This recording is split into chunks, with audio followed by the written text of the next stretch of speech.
On our planet, there seems to be an infinite number of beautiful places one can visit, with an equal number of spectacular things to admire. It requires nothing more than a curiosity to observe what is all around you. The miracle of nature manifests in countless ways, from breathtaking vistas to the simple movements of a common heifer. The purpose of this program is to present you with the extraordinary diversity of our miraculous blue planet so that you can discover these things for yourself. Today, we will visit Iceland and marvel at its numerous hot springs. But it is also steeped in a rich cultural history. And there's nothing quite like the rejuvenating thermal baths and breathtaking Nordic vistas you find in Iceland. Tropical Laos is also inseparably linked to nature. Only here, monochromatic white glaciers are replaced by lush green scenery. We will lose ourselves in the intricate cave labyrinth of the Laotian underground, only to re-emerge into the sunlight and get up close and personal with the water buffalo on the Mekong River. But first, Iceland beckons.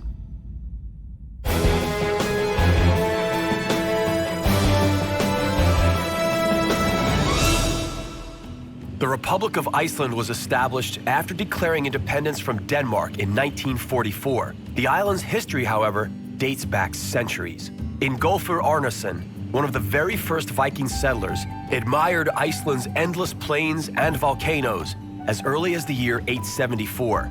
The land was arable, and only 60 years after Arnason's arrival, some 1,500 farms had established themselves here. Ingólfur landed in Iceland in a drakkar, a traditional Viking ship that, at the time, was also considered a devastating warship. Jan Gunnar Arnason built a memorial to this ship called the Solfar in the port of Reykjavik. Ingólfur Arnason is closely linked to this place. Over 1,000 years ago, he settled precisely here. At that time, he called it the Smoky Bay. Today, we know it as Reykjavik. There exists no name more appropriate for this place. Fuming hot springs rising from the underground at temperatures between 98 and 102 degrees Fahrenheit are ever present. There's no reason for Icelanders not to bathe in them all year round. However, the most famous Reykjavik bath, the Blue Lagoon, isn't natural. It came about as a direct result of the Svartsengi geothermal power station, which releases processed water back into nature. Why not make use of such a handy byproduct for a bit of fun and healing? The Blue Lagoon water is rich in silicon dioxide. It is beneficial for healing skin disease such as psoriasis. However, the white masks are the main reason why people go into the warm water. This is some pretty amazing mud. It cleanses, nourishes, and rejuvenates the skin. Mineral water is so common in Iceland that you are bound to find it in just about any pond. The vast island feels almost uninhabited, with its population of only 320,000 people. Their homes are dispersed over immense plains and beneath high mountains. The isolation of these homesteads is hardly surprising, since a third of Iceland's population lives in the capital. The rest preoccupy themselves mostly with farming. Momentary appearances to the contrary notwithstanding, life in Iceland is continuously under threat from harsh winters and volcanic activity. The first generation of settlers to this land were not daunted by either the ash nor the bitter cold. And so, in the year 930, they established one of the first parliaments in the world, called the Allthing. The Allthing gathered beneath a steep, sheltering rock face. It served as protection from the sharp wind for the speaker and its members.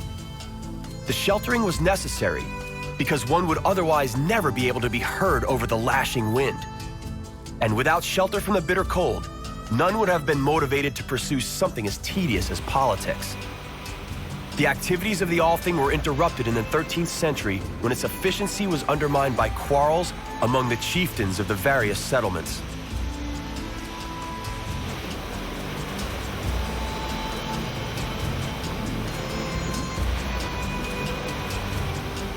Several rivers, fed either by water from underground sources or from thawing glaciers, flow from inland to the sea. The longest, Pjorsa, is only 230 kilometers long.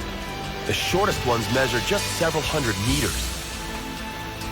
Each and every one of its 17 waterfalls are unique in one fashion or another.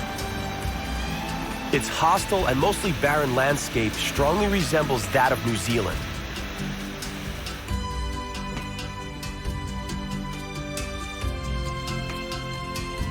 The Stroker geyser, Icelandic for churn dash, proves that water can flow upwards too.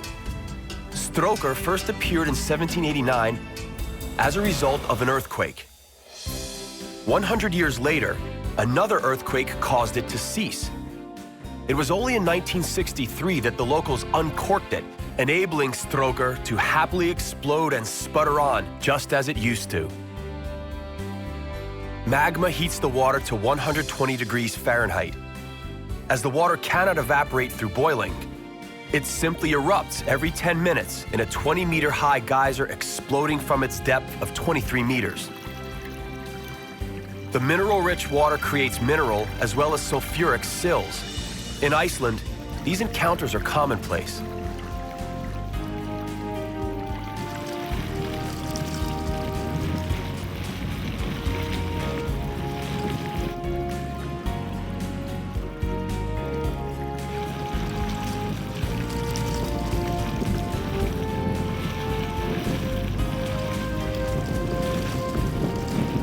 Three-quarters of Iceland's barren plains are damaged by erosion, resulting in 7,000 square kilometers of agriculturally infertile land. Geysers and hot springs aren't Iceland's only attraction. The numerous breathtaking waterfalls veiled in legends and myths are equally as alluring to visitors. The Godafoss waterfall, or Waterfall of the Gods, stood witness as a certain Porgir threw carvings of pagan gods into its waters to demonstrate his total acceptance of and conversion to Christianity. Dedifoss, the biggest European waterfall with a flow rate of 200 cubic meters per second, bottoms out into a 44-meter canyon.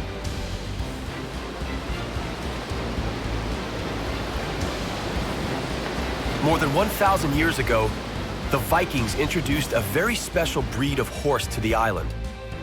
All these years later, this horse has earned its right to be considered part of the Icelandic family. The Icelandic horse has adapted well to withstand the harsh winters. It also has a rather long lifespan. The Icelandic government prohibits the importation of other horses or the return of previously exported horses back into the country. Local horses are protected from importation-borne diseases and enjoy excellent health. Because the terrain seems endlessly mountainous, the horse is often the only practical means of transport. It is commonly used to look over one's farm or reach a neighboring homestead. These horses are well known for their stability and sure-footedness. Icelandic horses harbor explosive energy, which is evident in a particular fast-paced gait. It is called tolt and is innate to the local horses. Thanks to tolt, a fast ride on such a horse is pleasant even for a complete beginner. Original farmhouses from the 10th century were usually made of stone, clay, and grass, as trees hadn't been planted on the island, and the craftsmanship of brick burning had not reached Iceland yet. Vast fertile valleys are protected by barbed wire fencing against an enemy from the domesticated range, the sheep. Sheep flocks are capable of quickly destroying the thin layer of volcanic soil out of which grasses and plants grow. The fragile ecosystem requires protection. No sheep are in sight at the foot of the volcano. Plant life is compromised by the continuous landslides and a minimum of nutrients in the soil. Until the 18th century, people were sent to inhospitable areas for punishment. Unless they were able to settle close to a hot spring, they did not usually survive the bitter winters. Life here is indeed minimal. The landscape is devoid of color, save for a few alpine plants. Fortunately, The waterfalls are spared the curse of hydroelectric plants, principally as a result of the more popular geothermal power plants. As a result, the waterfalls remain unspoiled and beautiful, attracting visitors from all over the world, including those who have seen both the Victoria and Niagara Falls.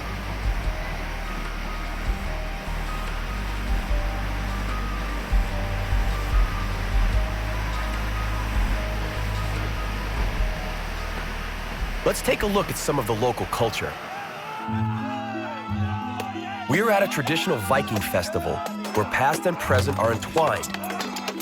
Icelanders, seen here feigning the battles of their ancestors, may be separated by a couple of centuries from the real Vikings, but genetically speaking, they are very close. Iceland is something of a genetic tin. Iceland has never had mass immigration. The largest immigrant population comes from Poland. Today, the Polish descendants only number about 8,000 people. Icelanders thus form an excellent genetic sample of Homo sapiens. Icelanders today are less warlike than their descendants, but Viking blood still courses through their veins. Icelanders are also known for their love of singing. Two Icelandic singers that are internationally known are Sigur Rós and Björk. They take great pride in Tvísöngur, a duet which apparently gives every real Icelander the shivers.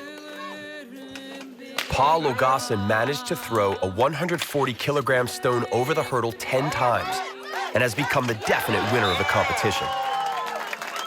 The origin of the traditional Viking festivities is not merely a way to pass the time. The disciplines that have been carefully selected are designed to develop dexterity and speed, historically indispensable qualities during raids. The maidens are trying to beat the drum at the blindfolded Vikings' feet. And here, ear pulling tests the threshold of pain.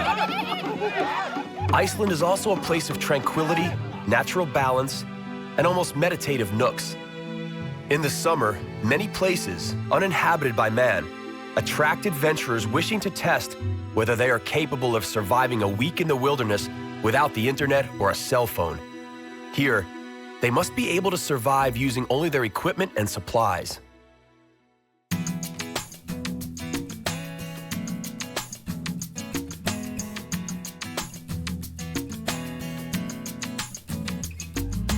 This seems the place from where the name Iceland would have come. In this natural park, there are 8,000 kilometers of ice, sometimes up to 900 meters thick. It is the largest glacier in Europe. Although Iceland is close to the Arctic, the coast remains ice-free during winter due to warm North Atlantic sea currents. Even a thawing glacier can pose a great threat. Problems with wild water are not uncommon. It is because glacier rivers, found mostly on the southern part of the island, constantly change their course. It is why the longest bridge in Iceland was built over the Skeiðará River. Sadly, not even its 1,000 meters could withstand the giant flood caused by a volcanic eruption under a glacier in 1996.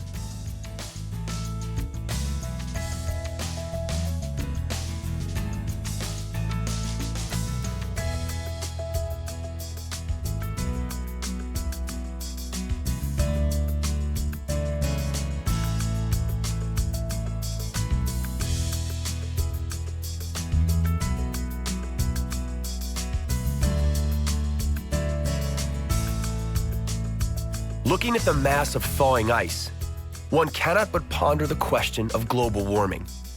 It could bring a fast end to the glacier. Here, the situation is not grave just yet. This is what is called calving. As water buoys the iceberg, immense forces coalesce and cause massive ice blocks to break off. The ice block turns in the water, showing the thawed blue part. The color is influenced by the inability of ice to absorb the wavelength of blue light.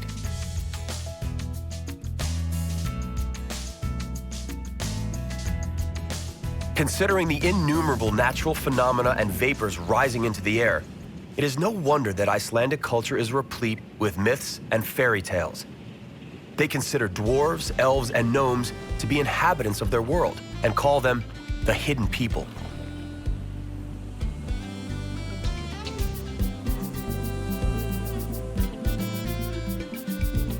What causes all the volcanic and thermal activity? The answer is quite simple. It is right here, beneath Iceland, that the American and European lithospheric plates meet. The immense pressure with which they move against one another not only caused the formation of the island, but also opened numerous vent holes relatively near the Earth's core, causing the flow of magma and minerals. There are over 200 volcanoes, of which 30 are still active. The French writer Jules Verne placed the plot of his famous book, Journey to the Center of the Earth, into one of these volcanoes without ever setting a foot on Iceland. Nevertheless, many adventurers have tried to explore these volcanoes using his guidelines. Suffice it to say, none had any success. It is unbelievable that a landscape adorned with murmuring waterfalls lies in the same country where deadly geysers, moody volcanoes, and ripped-up glacial fields are found. We treat ourselves to one last look at the monumental wonders before us.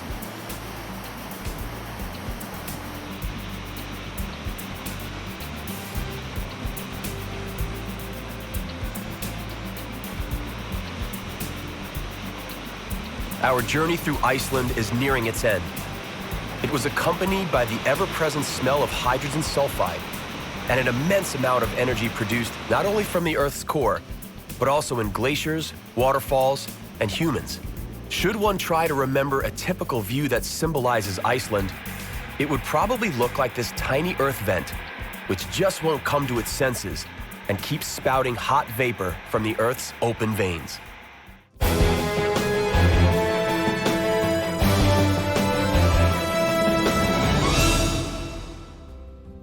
Welcome to Laos. The Mekong River is an inherent part of its heritage, as are the other natural wonders and the Buddhist religion. Laotian history traces back to the 14th century, but modern Laos, as we know it today, was founded in 1945.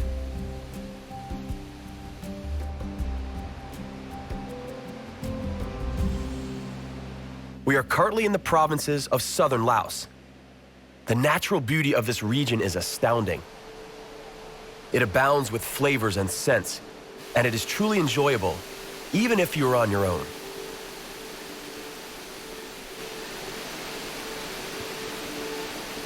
The real treasure of southern Laos is the unpolluted and abundant water source. Waterfalls are both aesthetically pleasing and also act as an important protection. It is because of these waterfalls that the Laotian rivers are so extremely difficult to navigate upstream. At the same time, the waterfalls function as an efficient water flow control system during floods caused by the rainy season.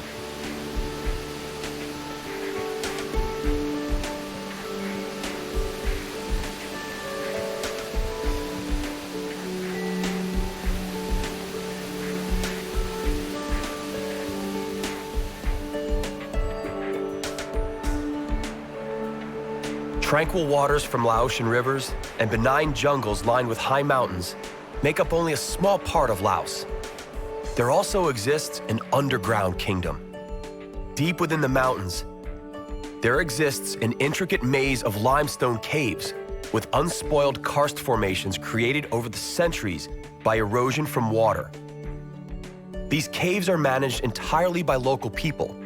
However, there are many more caves that have yet to be fully accessed or even discovered.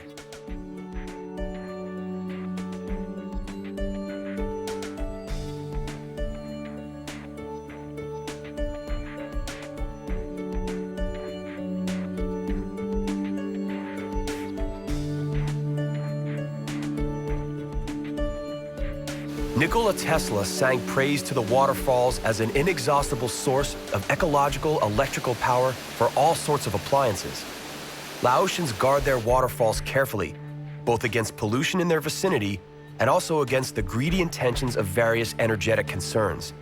It is thanks to this mindful approach that allows us to interact in harmony with nature.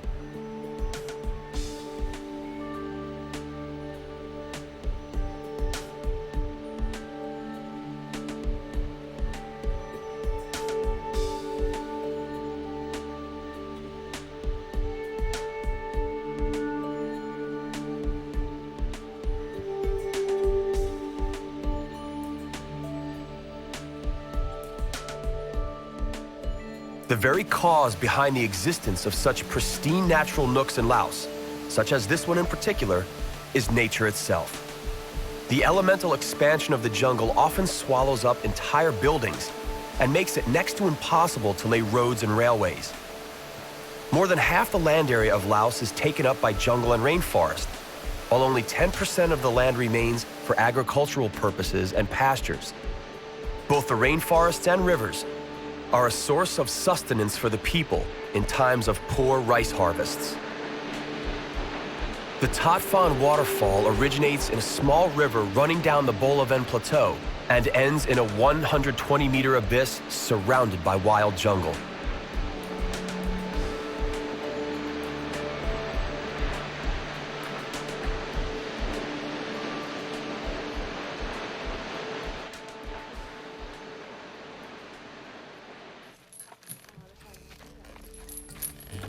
Laos is sometimes referred to as the Kingdom of a Million Elephants, even as the numbers of elephants living in the country are decreasing due to poaching and the relentless expansion of civilization. On the contrary, the number of water buffalo is on the incline. The water buffalo, or Bubalus bubalus, was initially a wild animal, but did not resist the domestication process. As such, over the last 5,000 years, it became a beast of burden used in agriculture and also as a plentiful source of meat and milk. Due to their great numbers, 153 million animals in Asia alone, the water buffalo is nicknamed the living tractor of the East.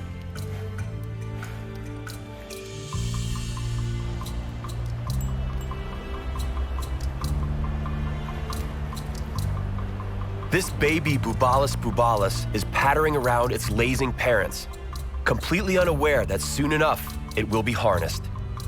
Although seemingly harmless, the water buffalo is statistically a very dangerous animal to humans. The Mekong River is the world's 10th largest river and the 7th longest river in Asia. Its length is estimated at 4,909 kilometers. From the Tibetan Plateau, this river runs through China, Burma, Laos, Thailand, Cambodia, and Vietnam.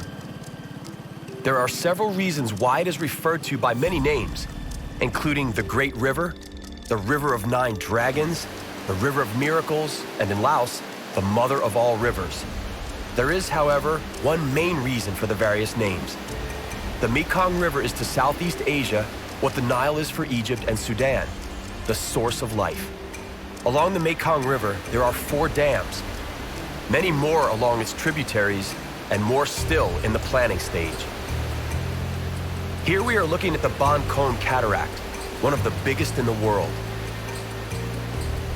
The Mekong River is home to a staggering number of species of fish. Among the largest of these is the giant river carp, which can grow to nearly 5 feet and weigh 150 pounds. This damaged bridge proves that the Mekong River resists any human interference. Here, unceasing water surges over the Ban Kon from Laos to Cambodia, and with it ends today's episode. An episode which allowed you to submerge into the hot springs of Iceland, discover Icelandic glaciers, and finally, penetrate the dense Laotian rainforest and explore the dark caves of Laos.